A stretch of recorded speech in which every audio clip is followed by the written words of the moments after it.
लोकसभा चुनाव में अब विकास के मुद्दे पर सियासी पार्टियां खामोश हो गई। जनसभाओं में अब कोई भी पार्टी नहीं बता रही कि उसने जनता के हित में क्या किया और क्या करेंगे। कुछ दिनों से मोदी की गारंटी, मंगलसूत्र, आरक्षण, शहजादा और शहंशाह जैसे मुद्दों को लेकर जमकर बयानबाजी की।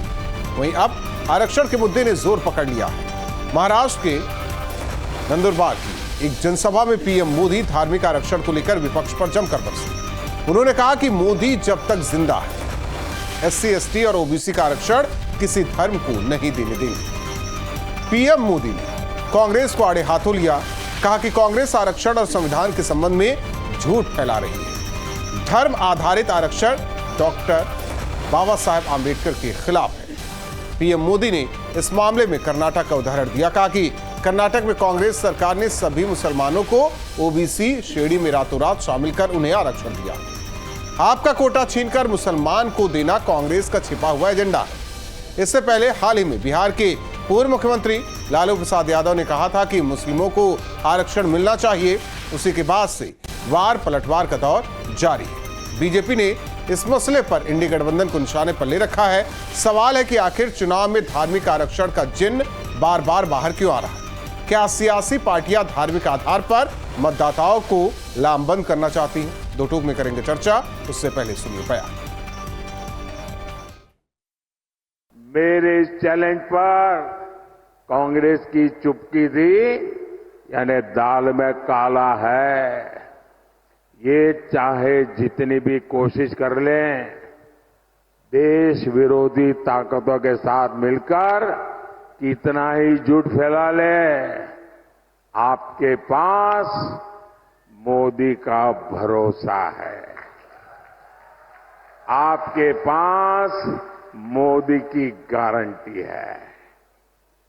और आप लिख के रखिए, मोदी जब तक जिंदा है,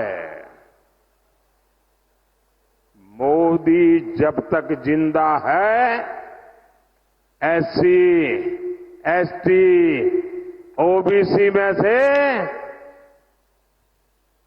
आरक्षण का रत्ती भर भी हिस्सा मैं किसी भी धर्म के आधार पर नहीं देने दूंगा।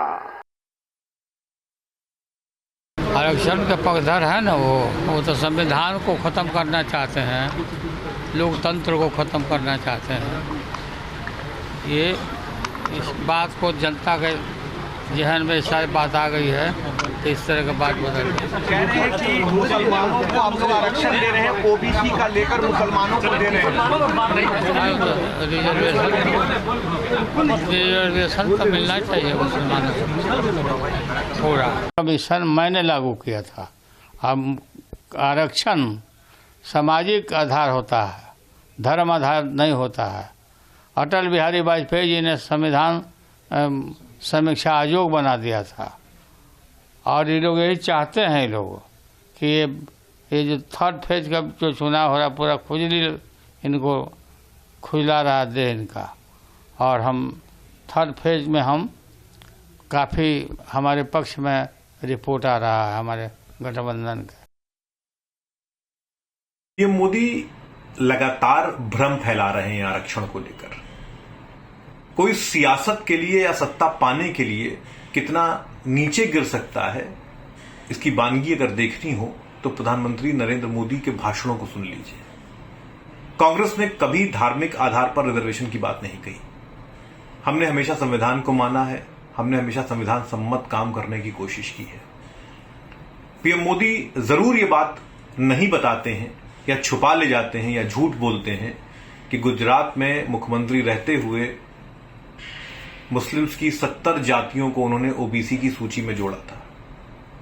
मसला ये नहीं है कि मुसलमानों की जातियों को जोड़ा गया या नहीं जोड़ा गया। जो भी ठीक होगा, देश हित में होगा, वो किया जाएगा। मुद्दा इस बात का है कि वो हर बात को धर्म के आधार पर ले जाकर हिंदू मुस्लिम कर किसी भी कीमत पर चुनाव जीतना चाहते हैं।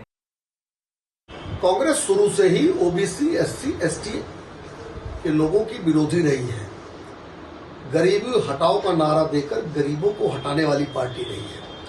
आंध्र प्रदेश और कर्नाटक में ओबीसी आरक्षण पर खूनी पंजे ने डाका डाला और उनका आरक्षण कम करके मुसलमानों को दिया है। कांग्रेस का घोषणा पत्र भी कहता है कि सर्वे कराकर संपत्तियों को उनको बांटेंगे जिनको ज्यादा आवश्यकता है। और मनमोहन सिंह ने सबको बताया था कि इस देश के संसाधनों पर पहला हक मुसलमानों का है। आदरणीय मोदी जी के नेतृत्व में भारतीय जनता पार्टी की सरकार कभी भी धार्मिक आधार पर आरक्षण नहीं होने देगी। ऐसे में न्यूज स्टेट के सवाल जीतना है 24 करोड़, मुद्दा बनेगा आरक्षण। विपक्षी सेना घबराई, शुरू आरक्षण वाली लड़ाई। कांग्रेस ने छीना अधिकार, बना पाएगी सरकार। मुस्लिम को देंगे आरक्षण, जाति गणना पर रण। मोदी आरक्षण समर्थन, सियासत निरंतर। इन्हीं सवालों के साथ मेहमानों से चर्चा। ऋचा राजपूत, प्रवक्ता बीजेपी, कपिल श्रीवास्तव जी, प्रवक्ता समाजवादी पार्टी, अभिमन्यु त्यागी जी, प्रवक्ता कांग्रेस। आप तीनों मेहमानों का स्वागत है। अभिमन्यु त्यागी जी, बार बार ये कांग्रेस पर आरोप बीजेपी की तरफ से कि धार्मिक आधार पर आरक्षण देने का काम कांग्रेस कर रही है। अगर कल को इंडी गठबंधन की सरकार बनी तो SC ST OBC का आरक्षण छीनकर मुसलमानों को दे दिया जाएगा। राहुल जी, आपको और पैनल में मौजूद सभी लोगों को नमस्कार, जय हिंद, वंदे मातरम। देखिए राहुल जी, जो आरक्षण है वो धार्मिक आधार पर अलग आरक्षण है, जातीय आधार पर आरक्षण की जहां तक बात है, कांग्रेस पार्टी ने कहा गिनती हो, ये उसी दिन से बौखला रहे हैं। गिनती होगी, आरक्षण बढ़ाया जाएगा तो जो वंचित तबका है उसको मुख्य धारा में लाने का काम किया जाएगा। देखिए, जब देश आजाद हुआ उस समय बहुत बदहाल था देश। आरक्षण से बहुत से जो समाज थे वो उन्होंने आगे आने का काम किया। आज भारतीय जनता पार्टी को अपनी जो हार है वो दिख रही है। हार में इन्हें जो इनका पसंदीदा मुद्दा है, जो इनके पीछे है, वो हिंदू मुसलमान भारत पाकिस्तान मंदिर मस्जिद वाली इनके पीछे, जिसमें बहुत बढ़िया बैटिंग करते हैं। जिस तरह से इन्होंने, चाहे गुजरात की बात हो, महाराष्ट्र की बात हो, वहां इनकी सरकारें रही, वहां महाराष्ट्र में तो इन्होंने बाकायदा लगभग 52 जातियों को ओबीसी में शामिल करा। गुजरात में 70 मुस्लिम जातियों को ओबीसी में शामिल करा। तो ओबीसी में शामिल करके वो जाति का वह वो आरक्षण लेने लगे। पर चूंकि ये चुनाव इस समय ये मुद्दे आधारित, ये जो काम किया इन्होंने वो काम आधारित तो रहा नहीं है, तो हिंदू मुसलमान के मुद्दे पे चुनाव लड़ रहे हैं। तो इसलिए ये मजबूरी में, क्योंकि राहुल गांधी जी ने जो मुद्दा उठाया गिनती का, राहुल गांधी जी ने जो मुद्दा उठाया कि ये लोग संविधान बदलने की साजिश रच रहे हैं, इनके बड़े बड़े नेता खुले मन से बार बार कहते आ रहे हैं कि संविधान बदला जाना चाहिए, तो उसके बाद ये लगे हैं इस काम पर कि ये धार्मिक आधार पर आरक्षण हो जाएगा, ये हो जाएगा, वो हो जाएगा। लेकिन देखिए जनता पे क्या असर पड़ रहा है। जनता पे मोदी जी की बात का, जनता पे भाजपा की बातों का, भाजपा के बड़े लीडर्स की बात का कहीं कोई असर नहीं हो रहा है, क्योंकि जनता जान चुकी है कि जो असल मुद्दा है वो रोटी का है, जो असल मुद्दा है वो जो मुद्दा है रोजगार का मुद्दा है। आरक्षण जिसकी बात बार बार बीजेपी कर रही है। ऋचा जी, आवाज आ रही है आपको? जी, मेरी आवाज आ रही है? हाँ, आ रही है जी। बहुत बहुत धन्यवाद मुझे इस पैनल में शामिल करने के लिए। जैसा कि मेरे कांग्रेस के प्रवक्ता जी ने बोला कि ये जो मुद्दा है धार्मिक आरक्षण का है, तो अगर मुद्दा धार्मिक आरक्षण का है तब मुझे लगता है कि आपको सबसे पहले अपने मैनिफेस्टो में ये क्लियर करना चाहिए कि जिनका कन्वर्जन हुआ है, जो क्रिश्चियन बन गए हैं या जो मुस्लिम बन गए हैं, क्या वो अपना आरक्षण छोड़ रहे हैं? क्या वो ओबीसी आरक्षण को छोड़ के कन्वर्जन के बाद उसका इस्तेमाल कर रहे हैं? दूसरा, आपने बोला आजादी के बाद से, मैं आपको एक उदाहरण देना चाहती हूँ। आजादी के बाद जब हमारा संविधान बना, उसके बाद 4 जातियां ऐसी थी जो आरक्षण का लाभ ले रही थी। उसमें अहेरिया, थारू, खटीक, कोरी, ये 4 जातियां थी। 3-4 साल के बाद इन जातियों को आरक्षण की सूची से ही हटा दिया गया। वो अभी भी इसमें जो कोरी और खटीक ये जाति हैं जो लगभग 5-6 साल के बाद दोबारा आरक्षण में आ गई, लेकिन अहेरिया जात अभी भी है जो लगातार संघर्ष कर रही है। और हमारी भाजपा सरकार में इसका पत्र दिल्ली में भेजकर इस पे आगे प्रयास किया जा रहा है कि किस तरीके से उनको दोबारा आरक्षण दिया जाए। दूसरी बात, आपके यहाँ जहां सरकार बन चुकी है आपकी, जैसे तमिलनाडु हो गया, कर्नाटक हो गया, यहाँ पर आपने क्या उदाहरण प्रस्तुत किया? आपके तमिलनाडु में एक त्रिची गांव है, वहां पर पूरा हिंदू बाहुल्य गांव, एक दिन तमिलनाडु वक्फ बोर्ड आके कहता है ये पूरा का पूरा गांव हमारा है।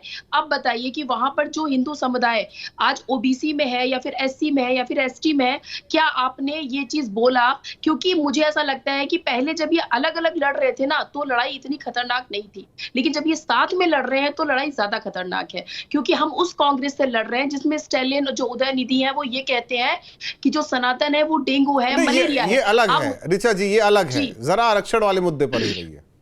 जी, मैंने आपको जो पहला उदाहरण दिया वो यही उदाहरण दिया कि आप हमेशा हिंदुओं की जाति में, चलिए एक उदाहरण और देती हूँ कि आपने कर्नाटक तमिलनाडु में पहले तो देखिए बाबा साहब अम्बेडकर ने क्या कहा था कि जो आरक्षण है वो धर्म के आधार पे नहीं हो सकता। तो आपने मुस्लिम की 37 जातियों को पहले ओबीसी में बना दिया। तो अगर आप ये तो आरक्षण देने का शॉर्टकट, मतलब कहती नहीं कान आप इधर से नहीं घुमा के पकड़ रहे हो, लेकिन कान पकड़ रहे हो। आपने उन जातियों को पहले ओबीसी में शामिल किया और ओबीसी में शामिल करने के बाद उन्होंने पूरा का पूरा ओबीसी आरक्षण दे दिया। तो जो हिंदू में ओबीसी जाति से आते, जैसे मैं पिछड़े समाज से आती हूँ, मेरा आरक्षण तो आप एकदम साफ साफ खाते हुए दिखाई दे रहे हो। तो आप जहां जहां सरकारें बन गई है ना, वहां वो उदाहरण प्रस्तुत करते चले जा रहे हो। तो आरक्षण खाने की और ये बात सच है कि भारतीय जनता पार्टी ने जितने भी, चाहे ओबीसी हो, चाहे एससी हो, चाहे एसटी हो, उनके आरक्षण पे हमेशा खुल के बात करी और उनके आरक्षण देने के लिए अधिक से अधिक प्रयास किया है। कपिल जी, जरा आप भी ये समझा दीजिए, जो बीजेपी कह रही है, जो डिलीवर करना चाह रही है बीजेपी, क्या वो सत्य है या जो कांग्रेस कह रही है, जो कर्नाटक तमिलनाडु का उदाहरण दिया जा रहा है, वो क्या है? देखिए, आज हम शोर शराबे में नहीं पढ़ना चाह रहे, ये जरा डिलीवर हो दर्शकों तक। अच्छी बात है। सबसे पहली चीज तो ये है कि हमारे लिए संविधान, गीता और कुरान है, क्योंकि हम विधि व्यवसायी हैं, विधि व्यवसाय वृत्त में है, इस वजह से कह रहे हैं। और आपको समझा दे, आर्टिकल 16(4) और 15(4) और 16 में आरक्षण की व्यवस्था बाबा साहब भीमराव अम्बेडकर जी ने दी थी। और ये जो आरक्षण की व्यवस्था थी, ये सिर्फ 2 आधारों पर है, सामाजिक और शैक्षणिक रूप से पिछड़े। इसीलिए इसमें 3 कैटेगरियां बनाई, कैटेगरी 1, कैटेगरी 2A और कैटेगरी 2B। इन्हीं के तहत आरक्षण जायज है और दिया जाता है। और सबसे बड़ी बात, कर्नाटका के अंदर जो 1994 में गौड़ा साहब की सरकार ने दिया, जिसको 2006 में देवगौड़ा साहब के साथ मिलकर भाजपा ने आगे बढ़ाया, जिसको 2019 में भाजपा ने आगे बढ़ाया, लेकिन जाते जाते 2023 में उसको समाप्त कर दिया था। नहीं, एक चीज क्लियर कर दीजिए कि दिया कब उन्होंने, साल भी गिना दीजिए। मैं बता दिया 94। ठीक है, मुझे ध्यान से सुनिए, मैं कह चुका। मैं ठीक है, और मैं क्लियर भी करता जाऊं ना दर्शकों को। क्या उस एक चीज नहीं, मैं क्लियर भी करता जाऊं दर्शकों को। जनता क्लियर है, नहीं, जनता नहीं क्लियर है। उस वक्त क्या किसी के साथ थे वो, केंद्र में, राज्य में? नहीं, मेरी बात सुनिए, केंद्र में भी नहीं। वो किसी के भी साथ हो या ना हो, जब आप भारतीय जनता पार्टी के बाद उसके साथ काम किए हैं 2006 में, 2019 से 23 में, तो आप फिर किसी के ऊपर प्रश्न खड़ा नहीं कर सकते। अब मैं ये भी कह रहा हूं कि वो 2B के अंतर्गत किया गया और जिसको आपने कैंसिल किया असंवैधानिक रूप से, आज उसी 2B कैटेगरी को कर्नाटका के अंदर सुप्रीम कोर्ट ने पुनः लागू करने का काम किया।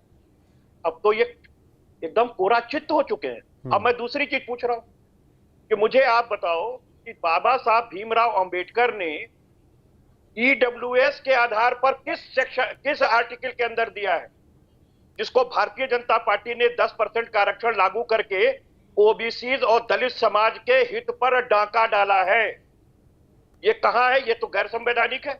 और दूसरी चीज मैं आपसे पूछ रहा हूं कि नरेंद्र मोदी जी जो स्वयं की जाति को 2004 में ओबीसी घोषित किए हैं गुजरात के अंदर, उन्होंने तो स्वयं ही पिछड़ों के अधिकारों पर डाका डाला है अपनी जाति को जोड़ करके। तो एक डकैत से आप उम्मीद करते हैं कि वो डकैती डालना, ये वर्ड आप यूज करेंगे तो भाई दूसरे को बुरा लग सकता है। मैं कर रहा हूं, जिसको आपत्ति हो वो मेरे खिलाफ मुकदमा करे।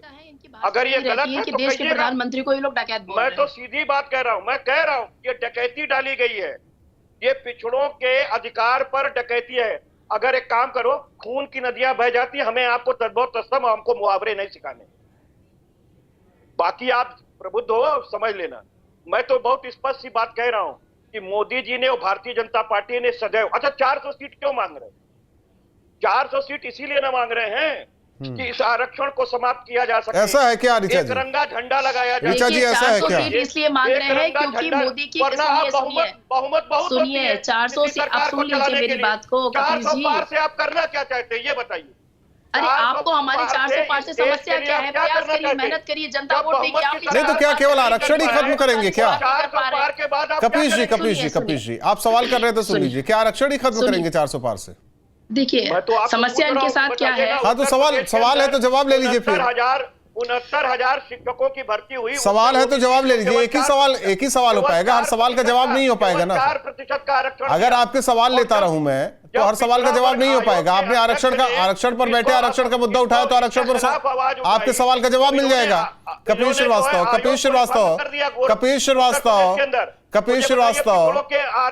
श्रीवास्तव आरक्षण का आपने मुद्दा उठाया तो आरक्षण का सवाल है आपका, तो उस पर जवाब ले लीजिए।